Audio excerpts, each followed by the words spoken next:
O, bukas mga kababayan, exciting ang Quadcom hearing sa Congress. Bagitan niya Mr. Maravillas. Dito magkakaalaman ang isog ni dating Pangulong Digong kung sisipot siya sa hearing. Magadudaan niya Mr. Maravillas. Dito mga kababayan, magkakahiyaan talaga. Pag hindi sumipot mga kababayan si Digong, pati yung pagiging maisog niya, parang yung mga resibo sa confidential funds ni Inday Bogos. Matindihan niya Mr. Maravillas yung mga receipts. Ang daming receipts. Bogos. Yung activity po, fake. 158 receipts po ang may typographical error. Ang dami-dami, mga kababayan. But before ko ibigay sa inyo yung full story ng mga balitang yan, click subscribe muna dito sa ating YouTube channel. And hit the notification bell para lagi po kayong updated sa mga kaganapan dito sa ating bansa. Like and share na rin po ninyo ng ating video. At huwag na rin po ninyo na-skip yung ating mga commercial ads para tuloy-tuloy lang ang pagunlad ng Bagong Pilipinas. Itong ating programa mga kababayan, atid sa inyo nitong ating mga sponsors. Firmax Firming and Lifting Cream. Pinapay po sa mga pulses in affected area. Mainam po ito sa mga pains at paninigas ng mga kaso-kasuan. Ito sa mukha naman yung application, anti-aging, Automax po siya. Ito ay Glow Zero mga kababayan. Whitening po siya. Made in South Korea. Ito naman po, Nengxia Red Mix Fruit Drink. Gawa po siya sa goji berry. May anti-cancer properties po siya. At sa mga nagana po ng malinis and spacious fitness gym, pumunta lang po kayo sa aming Colossal Fitness Gym. May Grab Car Rental din po kami.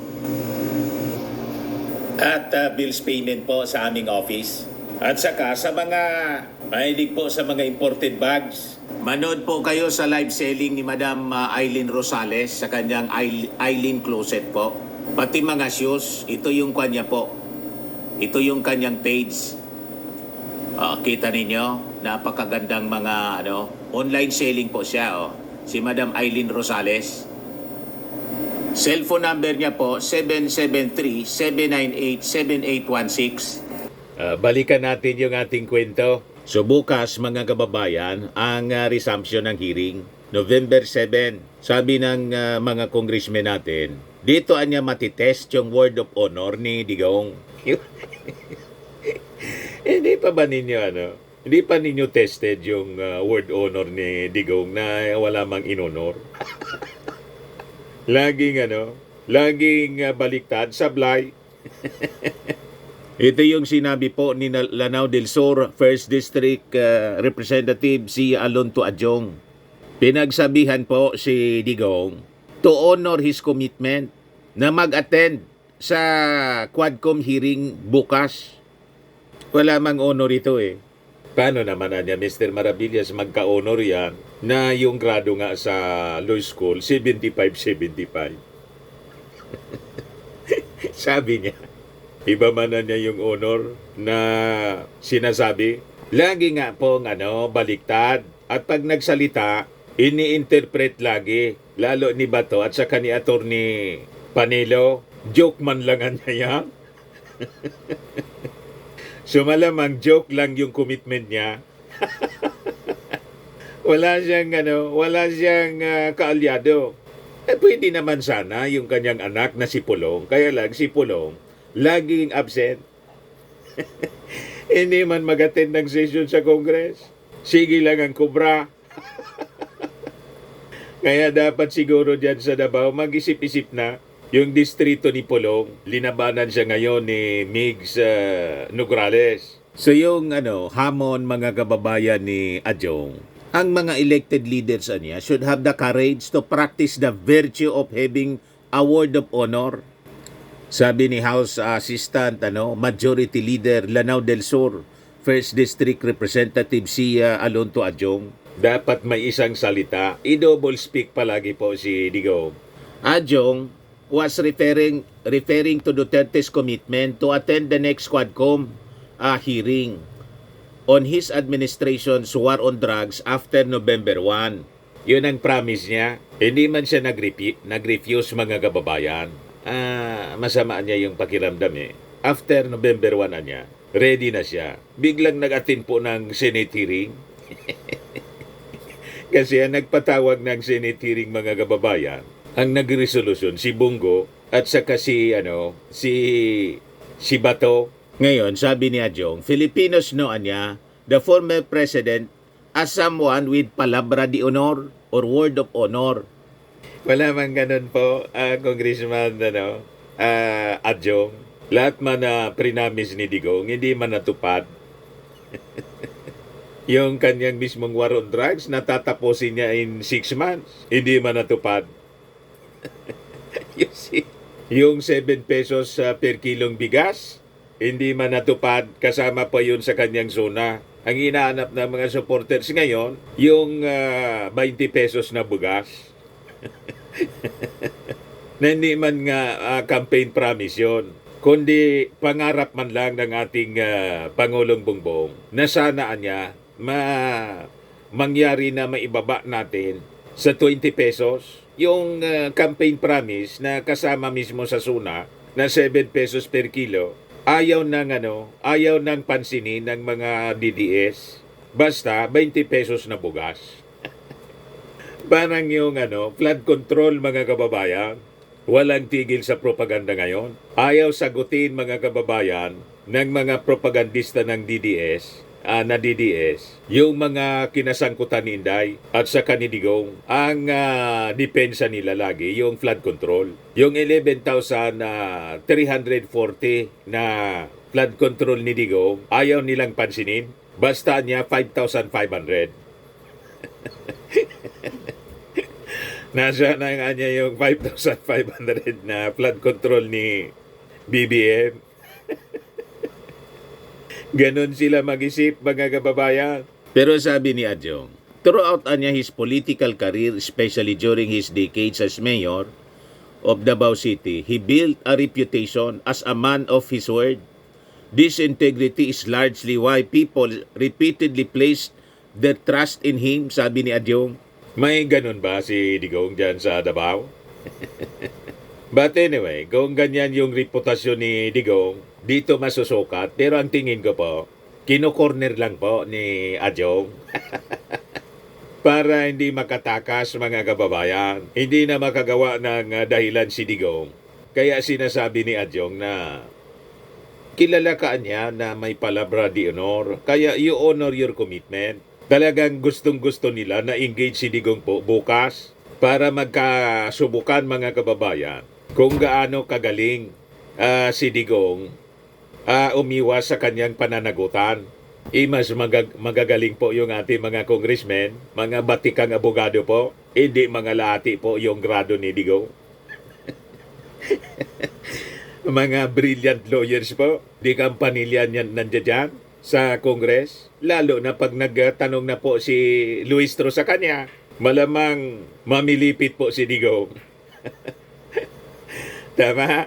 So sabi ni Adjong, it would demonstrate niya that he's not afraid of accountability, just as he showed in the Senate probe, where he took responsibility and advocated for the victims of extrajudicial killings during his administration, shielding his police officers from potential criminal or administrative charges. Dapat ganun po. Kasi unang-una, hindi man gagawin yon ng mga kapulisan. Kung walang utos sa kanya, siya mismo yung nag-utos po. Parang si Inday po sa Office of the Vice President. Kaya hindi na nakatagal po si Atty. Michael Poa, yung spokesman niya. Umalis na po. Pre-terminate po yung kanyang contract daw. Mutual decision anya namin. Siyempre, hindi naman po aaminin kung ano yung nangyari. Pero ang katotohanan nun, nilaglag kasi po ni Poa si Inday. Itinuro si Inday. Ultimately, silang may alam niyan. Yung SDO, yung disbursing of officer, Pagkatapos si Inday mismo niya ang the Vice President. Sila ang may alaman niya. Yun ang sabi po yung previous hearing. Kaya kahapon po, nabigla na lang yung ating mga congressmen. Ang sabi ni POA, hindi na niya ako connected. Hindi na ako spokesperson. Ganon. So yun po. Ang responsibility talaga po, nandun sa presidente mismo. Kasi siya yung utos ng utos, napakalinaw ng utos. Kill, kill, kill. Kaya po, kailangan panindigan ni Digong na sagot niya yung responsibility. He assumes responsibility. Command responsibility po yan. Sabi naman po ni J. Conggon, go beyond rhetorics, anya. Yan ang sabi niya kay Digong. Sabihin mo, anya, ang lahat ng katotohanan about the EG case. Don't be selective in your testimony. The Filipinos deserve nothing less. Prove to us, patunayan mo, anya, your real worth by showing you are the country's poster boy in terms of transparency. That you are not afraid of anything, sabi po ni Conggon. Corner na corner po ngayon si Digong. O, ngayon siya na magyabang. Di ba? Kailangang i-call niya, mga kababayan, itong hamon ng Congress. The truth, no matter how hard anya, should prevail above anything else, even more than power itself.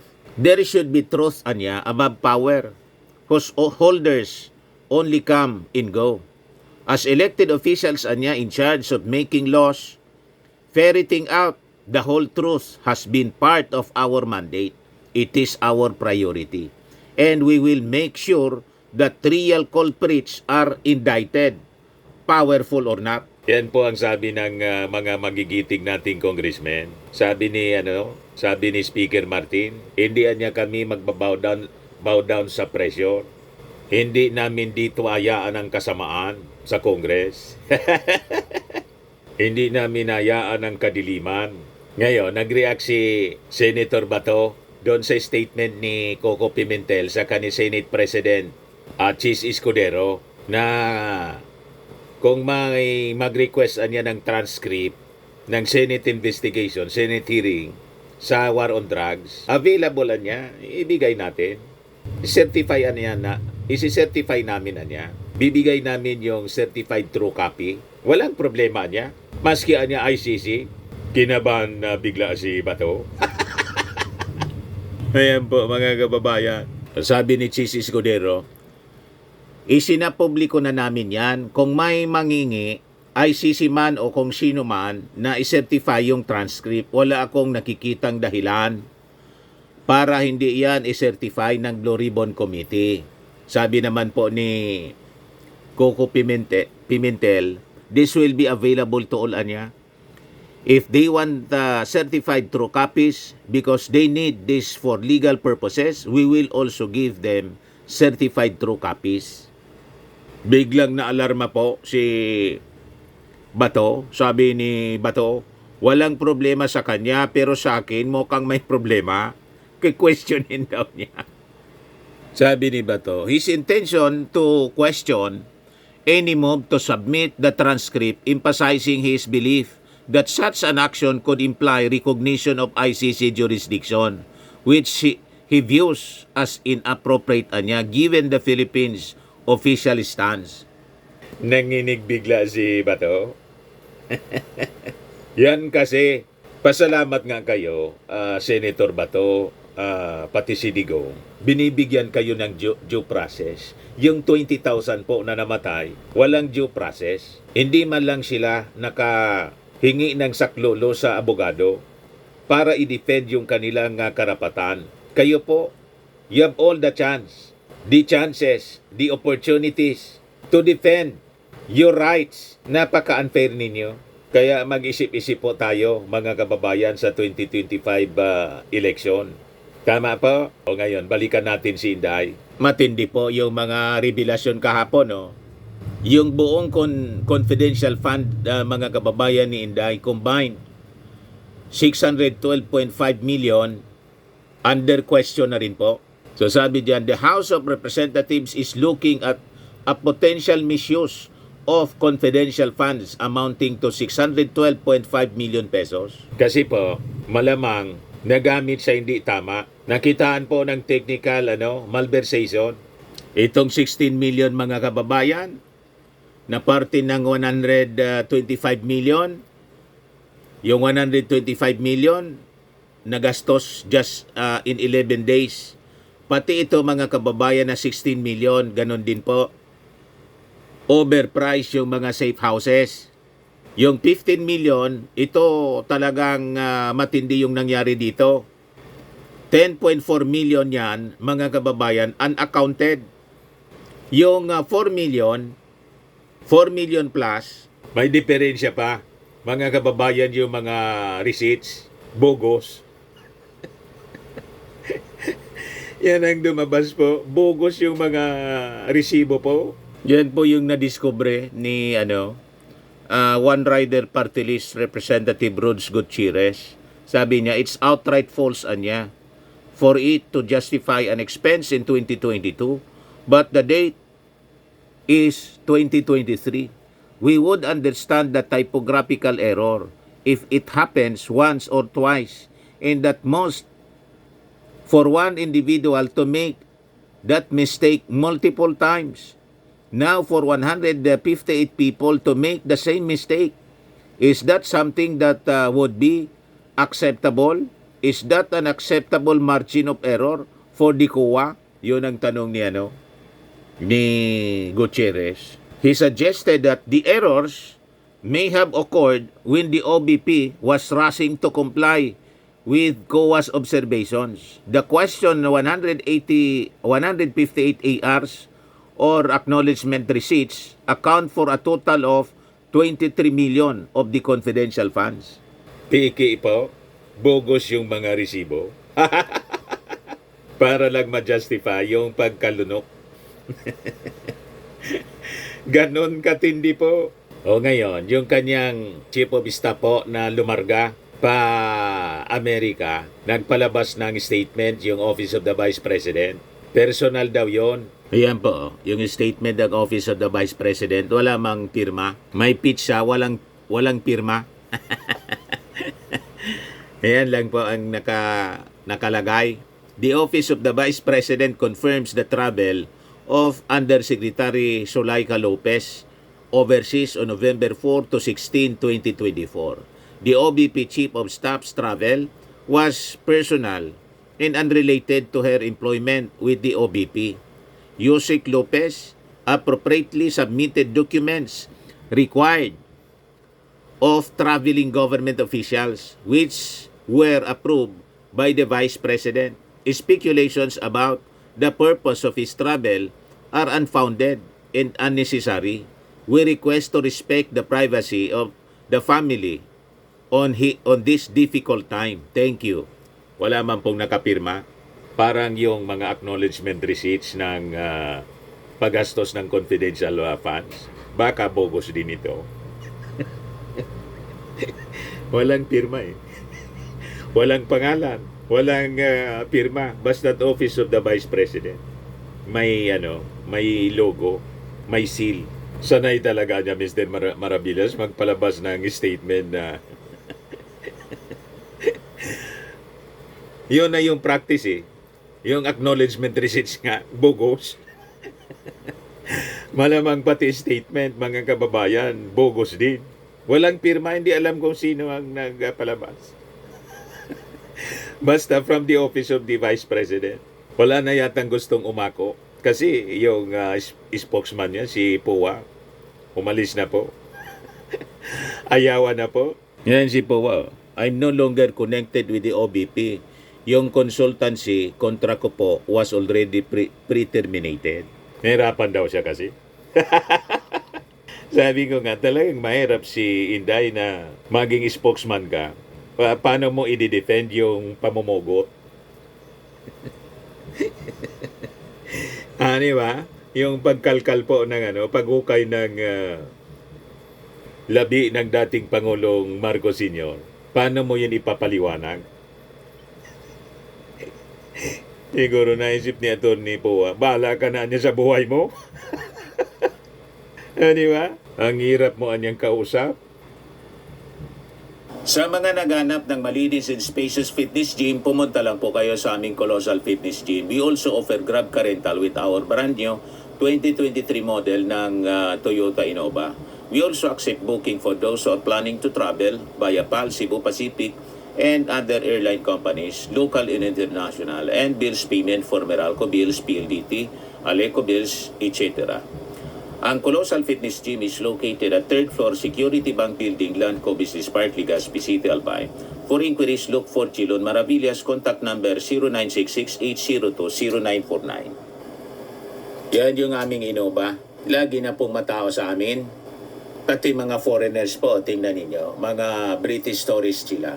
Ang lalaki ng katawan na, mga kababayan, nag-gym sa amin. Ito naman po, Indian National. Ito mga mga European sila. Ito naman yung bago naming product na binibenta online, Eye Glow Serum. Whitening po siya galing sa South Korea. Tingnan ninyo yung epekto sa aking anak na architect entrepreneur, Riz Maravillas. For inquiries, look for Riz Maravillas on FB. Ito naman po, Firmax Firming and Lifting Cream. Pinapahid po ito sa mga pulses and affected area. Mainam po ito sa mga pains at paninigas na mga kaso-kasuan. Ito po, Automax Radiant Serum. Sa mukha naman yung application. Anti-aging po siya. You will look 10 years younger than your age. Sa mga cancer patients naman po, baka lang gusto ninyo itong itry. Nengxia Red Mix Fruit Drink. Hindi man po siya gamot, food supplement siya. Kaya lang, gawa siya mga kababayan sa goji berry. Yung goji berry may anti-cancer properties. Yung mga inquiries ninyo, dumiretso na lang kayo sa aming messenger sa Facebook para masagot namin agad. Ayos po. Ako po si Dante Maravillas. Bye-bye. God bless.